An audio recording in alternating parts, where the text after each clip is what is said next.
Hello po mga kapatid. Ah,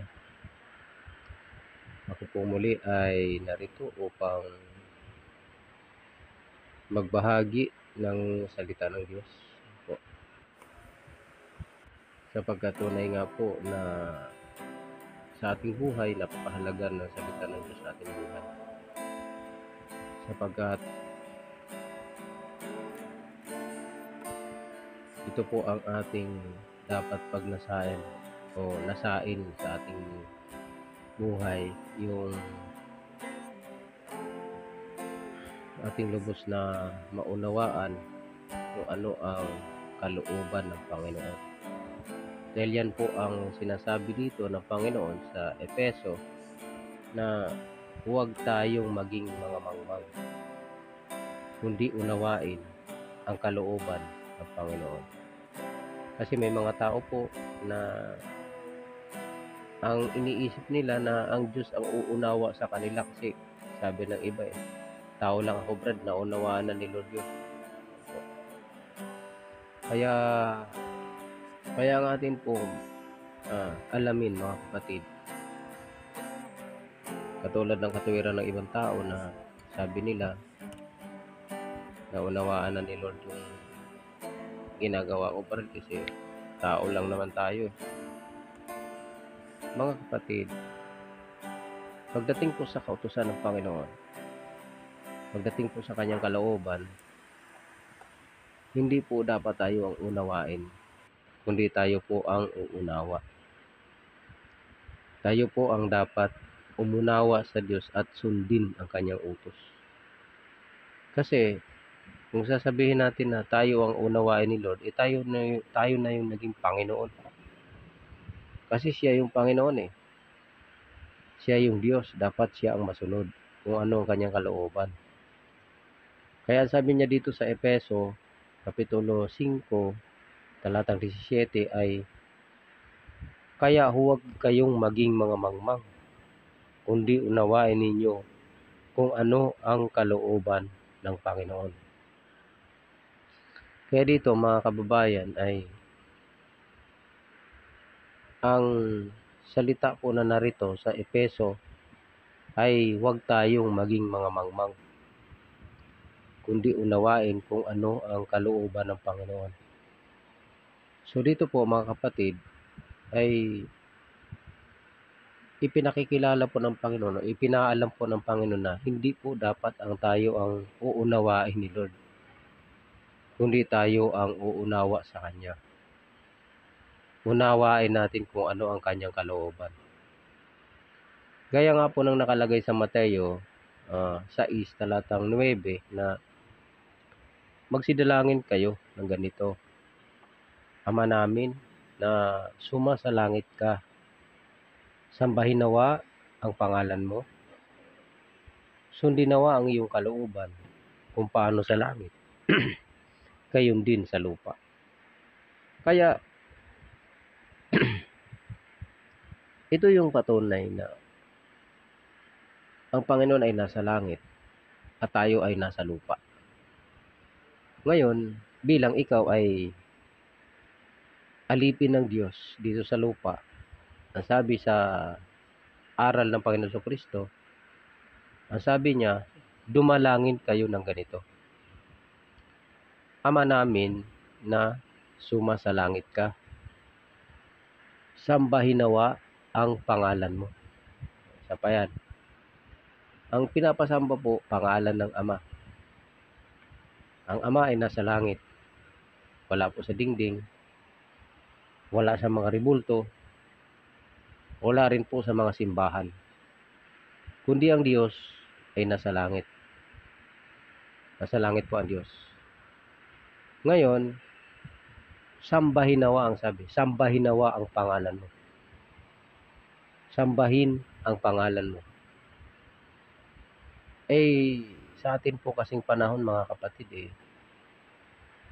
ang sinasamba po ng maraming tao larawan. Sasabihin nila, ang katwiran nila, hindi naman namin sinasamba, ginagalang lang. Ano bang ginagawa niya? Hindi po ba sa tuwing kayo nagpapasalamat sa Diyos ay nakaharap kayo sa ribulto? At meron nga yung in-upload pala nga na video na sabi, nagpapasalamat kami sa negrong Nazarenong Bacolao kasi naligtas yung bahay namin sa sunog. Tingnan niyo yun. So hindi yung Diyos na nasa langit ang pinapasalamatan, kundi yung larawan na negrong Bacolao na Nazarenong Bacolao ba yun o ano yung sinasabi nila. Kaya minsan mga kapatid, talaga pong ang kalooban ng tao ang nasusunod sa mundo, hindi yung kalooban ng Ama. Kaya sabi, unawain ninyo kung ano ang kalooban ng Panginoon. Huwag kayong maging mga mangmang. Kasi nga po, may mga ganyan din po eh. May mga nagsasabi na nakilala na raw niya si Jesus. Kaya siya daw ay born again na. At siya daw ay pastora na. Eh di sinagot naman siya nung isa, eh bawal po ang pagpapastora, sister. Hindi brad, naunawaan na ni Lord yun. Kasi, alam mo naman ngayon brad, mas matatalino yung mga babae kaysa sa mga lalaki. Yan, nakatuwiran niya ng maraming mga nangangaral na mas matatalino raw yung mga babae ngayon kaysa sa lalaki. Kaya nga po, yan nga po ang naging dahilan kung bakit si Eva ay sumalangsang sa Diyos. Kasi nagnanasa siya na maging matalino siya. Kaya nga po yung nakalagay doon sa Henesis na sinabi ng ahas. Puntahan nga po natin yun. Dito po sa Henesis 3 talatang 1. Ang sabi rito, ang ahas nga ay lalong tuso kaysa alinman sa mga hayop sa parang na nilikha ng Panginoong Diyos. At sinabi niya sa babae, tunay bang sinabi ng Diyos, huwag kayong kakain sa alinmang punong kahoy sa halamanan? At sinabi ng babae sa ahas, sa bunga ng mga punong kahoy sa halamanan ay makakakain kami. Datapwat sa bunga ng punong kahoy na nasa gitna ng halamanan ay sinabi ng Diyos, huwag kayong kakain niyaon. Ni huwag ninyong hipuin, baka kayo'y mamatay. At sinabi ng ahas sa babae, tunay na hindi kayo mamamatay. Sapagat talastas ng Diyos na sa araw na kayo'y kumain niyaon, ay madidilat nga ang inyong mga mata at kayo'y magiging parang Diyos na nakakakilala ng mabuti at masama. Yan. At nang makita ng babae na ang bunga ng punong kahoy ay mabuting kanin at nakalulugod sa mga mata, at kahoy na mananasa upang magpapatalino sa tao, ay pumitas siya ng bunga niyaon at kinain at binigyan din niya ang kanyang asawang kasama niya at ito'y kumain. Yan. At nadilat kapwa ang kanilang mga mata at kanilang nakilalang sila'y mga hubad at sila'y tumahi na mga dahon ng puno ng igos at kanilang ginawang panapi. Kita nyo? Ang sabi rito sa talatang 6, at nang makita ng babae na ang bunga ng punong kahoy ay mabuting kanin at nakalulugod sa mga mata at kahoy na mananasa upang magpapantas sa tao, ay pumitas siya ng bunga niyaon at kinain. Kita nyo? Totoo po yung sinabi ng pastorang nakausap namin. ang sabi niya Brad, naintindihan na ni Lord yan, naunawaan na ni Lord yan kasi mas matatalino po kasi ang mga babae ngayon kumpara sa mga lalaki. Tulad po dito, Brad, wala pong lalaki na pwedeng mangaral kasi nga po, mahina po ang mga lalaki. Hindi po nila kayang tumayo at mangaral. Sino nagsabi sa'yo nun? Ang linaw ng nakasulat Ang sabi, yung unawain ninyo, huwag kayong maging mga mangmang, kundi unawain ninyo kung ano ang kalooban ng Panginoon. Ngayon nakasulat sa 1 Timoteo 2:11 na ang babaeng tumahimik. Ang babae mag-aral tumahimik na may buong pagpapasakop. Ngunit hindi ko pinahintulot ang babae magturo ni magkaroon ng pamumuno sa lalaki, kundi tumahimik, sapagkat si Adan ang unang nilalang, saka si Eva. At hindi si Adan ang nadaya, kundi nang ang babae ay madaya ay nahulog sa pagsalangsang. Kita nyo? Kaya yung mga nagsasabi ng gano'n, yung nangangatwiran ng ganyan, malinaw po na nagmamarunong o talagang ipinagmamalaki niya ang kanyang sarili na mas matalino daw ang mga babae kaysa sa lalaki sa panahon ngayon. Tingnan nyo si Eva. Tingnan nyo. Sa Genesis 3:6, sabi, nung makita daw ng babae na ang punong kahoy ay nakita niya na ang bunga ng punong kahoy ay mabuting kanin at nakalulugod sa mga mata at kahoy na mananasa upang magpapantas sa tao. Kita nyo? Kumbaga nagnanasa na siya na siya ay magiging matalino. Magiging matalino daw siya pag nakikita niya yung punong kahoy. Parang iniisip ni Eva na bunga ng pagnanasa at makapagpapatalino sa tao. Kita nyo? Talagang, kaya yung sinabi ni Apostol Pablo sa unang Timoteo 2, na ang babae ng madaya ay nahulog sa pagsalangsang. Kasi nga siya nagnanasa ng magiging matalino. Kaya tingnan nyo, yung mga church na nagpipilit na tumayo yung babae para mamuno sa church, ayan po katulad lang din po yan kay Eva na nadaya. Dahil ang tingin niya doon sa punong kahoy, doon sa prutas na ipinagbabawal kanin, nakakapagpatalino. Talagang nakapagpapatalino yung bunga na yun. Kaya sinuway niya yung utos ng Diyos. Kaya ganun din ngayon sa mga church na sinusuway ng mga tao ang tunay na aral ng Diyos, na ipinagbabawal ng Diyos na ang babae ay mamuno sa iglesia. Bakit pinipilit nila? Kasi ang sabi, naunawaan na raw ni Lord yun. Kasi nga daw, mas matatalino pa ang mga babae kaysa sa lalaki. Hindi na po kayo malayo Talagang wala pong, hindi po talaga kayo malayo sa nakasulat.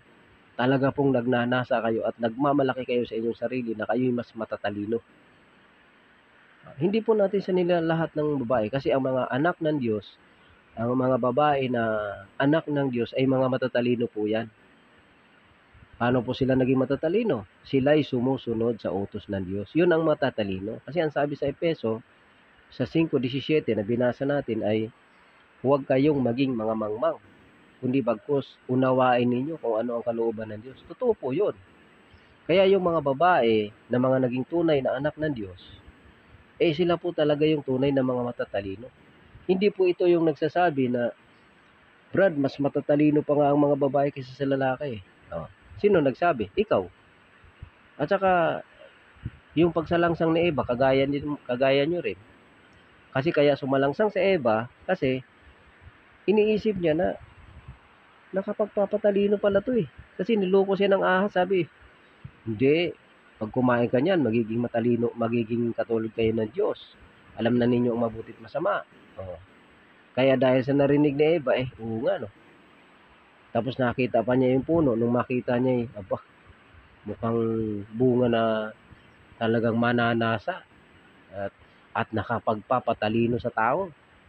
Pumitas siya at kumain at binigyan niya ang kanyang asawa. Anong nangyari? Doon na ang pagkakasala ng tao ay pumasok. Nagkasala ang tao. Bakit? Sa pagsuway.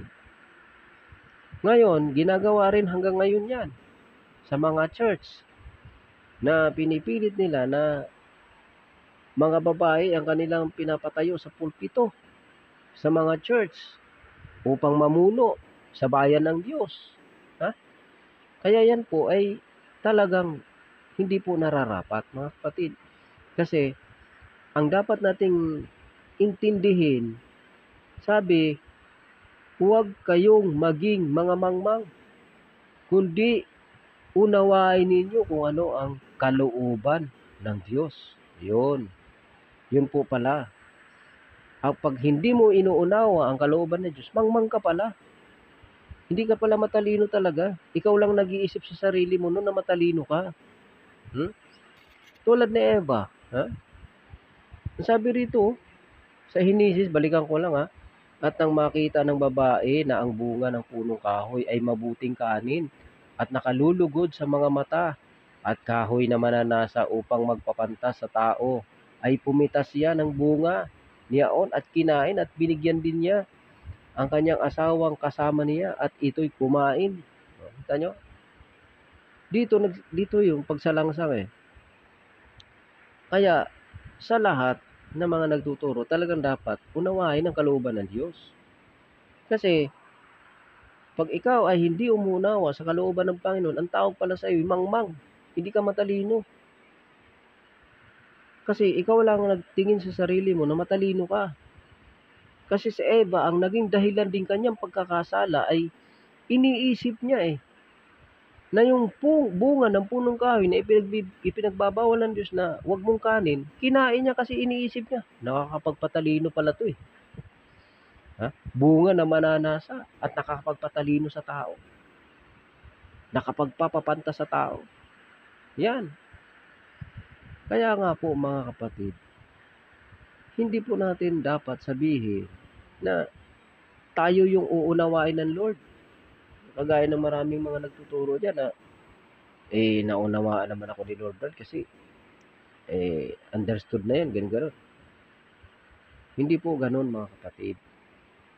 Dapat tayo po ang uunawa sa kalooban ng Diyos. Pag ang aral mo mali po talaga yan. Hindi po yan magiging mabuti. Dahil ang maling aral, makapagliligaw lang po ng tao yan. Kaya, ang dapat natin gawin, alisin natin yung maling aral, magpatuloy tayo sa mabuti. Yan, sa katotohanan. Yan po mga kapatid. Doon po tayo mabuhay. Huwag tayong gumaya kay Eva na sumuway sa Diyos. Dahil sa kanyang pag-iisip na siya tatalino. Nakapagpapatalino. Kaya nga maraming mga babae ngayon sa mga church nag-aral sa Bible School. Bakit? Kasi ang gusto nila maging pastora. Bawal po yun mga kapatid. Kasi nga, wala na tayong pagkakaiba kay Eva. Si Eva kasi, yun ang naging dahilan ng kanyang pagsalangsang na naghahangad siya ng magiging matalino siya pag kumain siya, kapag sumuway siya sa Diyos. Kasi sumuway siya sa Diyos Kasi iniisip niya tatalino siya Kaya sumuway siya. Kung ano nangyari?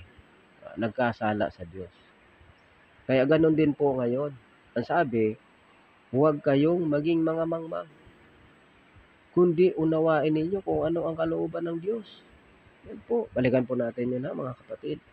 Sa Efeso 5, sa Efeso 5, 17, ano po. Yan. Tingnan po natin ulit. Sabi rito, kaya huwag kayong maging mga mangmang, kundi unawain ninyo kung ano ang kalooban ng Panginoon. Yan. Talagang, pag hindi mo pala inuunawa ang kalooban ng Panginoon, mangmang ka. Hindi ka pala matalino. Kaya po mga kapatid, wala pong ibang makapagpapatalino sa tao, kundi sumunod kung ano ang kalooban ng Diyos. Unawain kung ano ang kalooban ng Panginoon, hindi yung tayo ang uunawain ng Diyos. Ganun po yun mga kapatid. Kaya dito, ating malalaman ang katotohanan na, kaya nga sabi ng Panginoon sa Kristo kung kayo'y magsipanatili sa aking salita, tunay kayong mga alagad ko. At inyong makikilala ang katotohanan. At ang katotohanan ay magpapalaya sa inyo. Lalaya po tayo. Kasi nga po, ang katotohanan, yun pong magbibigay ng talino sa atin. Hindi po totoo yun na walang mas matatalino pa ang mga babae ngayon kaysa sa mga lalaki. Kaya ang pastora, yung mga mga babae sa church, nagpupumilit magpastora kasi mas matatalino pa raw sila kaysa sa mga lalaki. Hindi naman po bago yan. Matagal na po yan, mga kapatid. Dahil si Eva, ganun din po eh. Ha? Ganun din po ang kanyang puso. Ha? Siya ay nagmamalaki. Siya ay sumalangsang sa Diyos. Bakit? Kasi iniisip niya na pag sinuway niya ang Diyos, tatalino siya. Magiging pantas siya. Kaso, kasalanan pala yung ginawa niya kasi sinalangsang niya ang utos ng Diyos. Bakit? Sinabi na nga bawal eh. Huwag mong kanin kasi mamamatay ka. Bawal yan. Nakita ni Eva, aba, mananasa ang bungang ito at nakakapagpatalino sa tao. Kainin ko nga ito. Ano ngayon? Di nagkasala ang tao.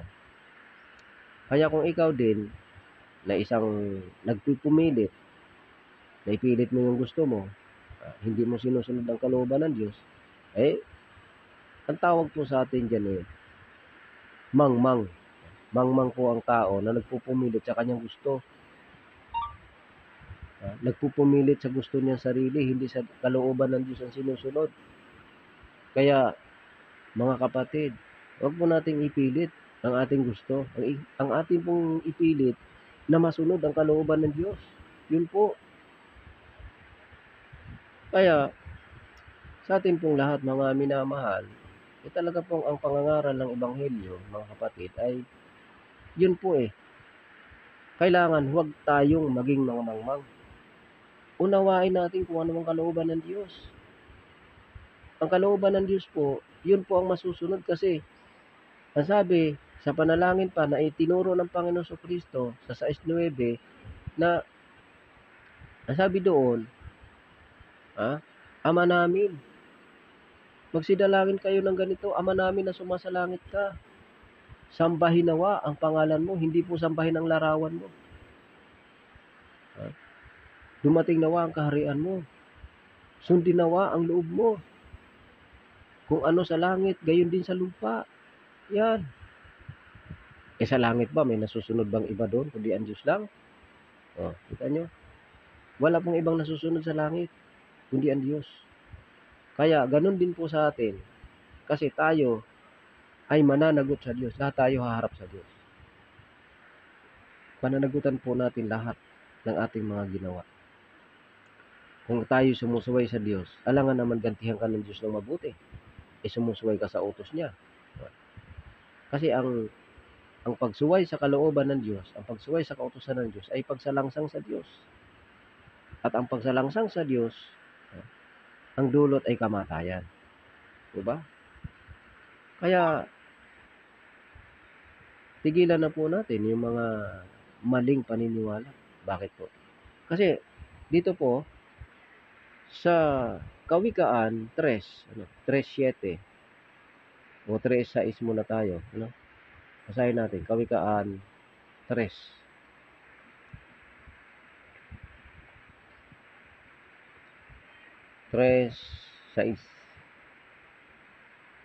4 na po. Sa gayoy makakasumpong ka ng malingap at mabuting kaunawaan sa paningin ng Diyos at ng tao.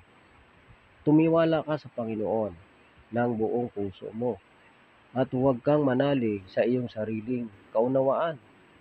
Kilalanin mo siya sa lahat ng iyong mga lakad at kanyang ituturo ang iyong mga landas. Huwag kang magpakapanta sa iyong sariling mga mata. Matakot ka sa Panginoon at humiwalay ka sa kasamaan. Yan. Ang sabi, kilalanin mo siya sa lahat ng iyong mga lakad. Tumiwala ka sa Panginoon ng buong puso mo at huwag kang manalig sa iyong sariling kaunawaan. Yan. Huwag tayong magmalaki. Huwag tayong magsalita na mas matalino pa ako, brad kaysa sa kay brother, mas matalino pa ako. Kaysa kay sister, mas matalino pa ang mga babae kaysa sa lalaki, brad. Yan nga po ang nangyari kay Eva. Dahil siya ay nagnanasa na nakakapagpapatalino yung bunga ng kahoy na yun, sinalangsang niya ang Diyos. Kaya siya nagkasala. Kaya nga bawal po talaga ang pagpapastora. Kasi ang dahilan talaga yung pagsuway ni Eva. Madali po talagang madaya. Kung hindi po madaling madala, sasabihin ba ni Apostol Pablo yan? Na ang sabi ni Apostol Pablo na ang babae ng madaya ay nahulog sa pagsalangsang. Kaya wag po tayong magmamalaki. Kaya dito po natin makikita na ang matatalino talaga yung mga sumusunod sa Diyos. Yung naniniwala sa salita ng Diyos. Kaya tingnan nyo yung mga babae na mga anak ng Diyos. Tunay po yan, mga matatalino yan. Kasi masunurin sila sa Diyos. Kung ano yung kalooban ng Diyos, sinusunod nila. Kaya ang tawag sa kanila, sila yung tunay na matatalino, hindi kayo. Kayong mga nagmamarunong. Kasi ang mga nagmamarunong ay nagiging mga mangmang. Yan po nakasulat. Nakalagay po yan sa Roma. Yung mga nagmamarunong, naging mga mangmang. Kaya kung gusto mong maging matalino, huwag kang magmarunong. Unawain mo kalooban ng Diyos. Yun po, mga kapatid. Huwag kang magmarunong. Huwag kang manalig sa sarili mong kaunawaan. Tumiwala ka sa Panginoon ng buong puso. Yan o. Huwag kang magpakapanta sa iyong sariling mga mata. Matakot ka sa Panginoon at humiwalay ka sa kasamaan. Ayan. Kaya, yan pala mga kapatid. Bawal pala talaga yun. Bawal. Yun pong ginagawa ng mga tao na nananalig sa sariling unawa. Mga mangmang po pala yun talaga. Kasi ang matalino, yung umuunawa sa kalooban ng Diyos. Yun po talaga Yun po mga umuunawa sa kalooban ng Panginoon. Yun po yung mga matatalino, yun po yung mga pantas. Kasi ang hindi umuunawa kung ano ang kalooban ng Diyos, hindi po matalino yun. Kaya ikaw lang nagsabi no na mas matalino kaysa kanya. Kung pinupuri mo ang iyong sarili, tinataas mo kasi ang tingin mo yung kasama mo, bobo, mas matalino ka. Kasalanan po yun.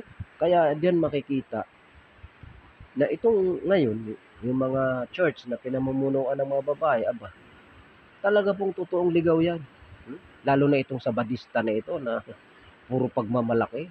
Sasabihin nila sila lang daw maliligtas kasi may impyerno daw yung mga hindi nagsasabat. Bakit? Hindi ba kami nagsasabat?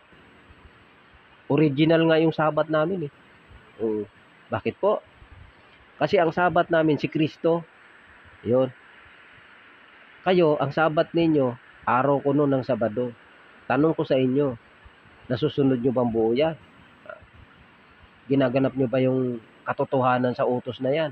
At saka kung sinusunod nyo yan, hindi nyo tinanggap si Kristo. Kasi si Kristo yung sinusunod . Si Kristo ang Panginoon ng Sabat. Ngayon, kung si Kristo ang Panginoon ng Sabat, kay Kristo ka magpahinga. Si Kristo ang sundin mo. Hindi yung araw. Kasi ang sabi sa Roma 14, may nagmamahal sa isang araw at may nagmamahal sa bawat araw. Ngayon, kung minamahal ko ang bawat araw, anong karapatan mong hatulan ako?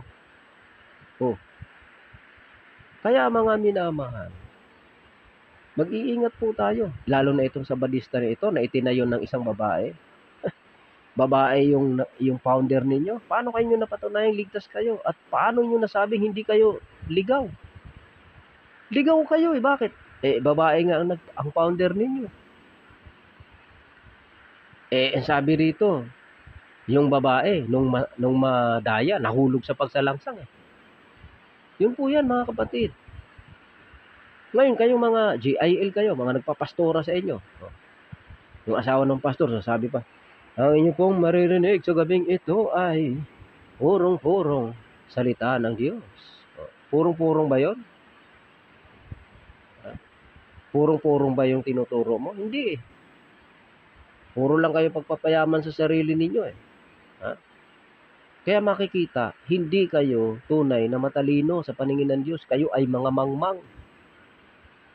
Kasi ang mga matatalino, ang sabi sa Efeso 5:17, huwag kayong maging mga mangmang, kundi unawain ninyo kung ano ang kalooban ng Panginoon. Yan po mga kapatid. Kaya tayo po ang uunawa sa Diyos. Kaya po mga minamahal, patuloy po ako naghihikayat. Magbasa po tayo ng salita ng Diyos. God bless po sa inyong lahat, mga kapatid.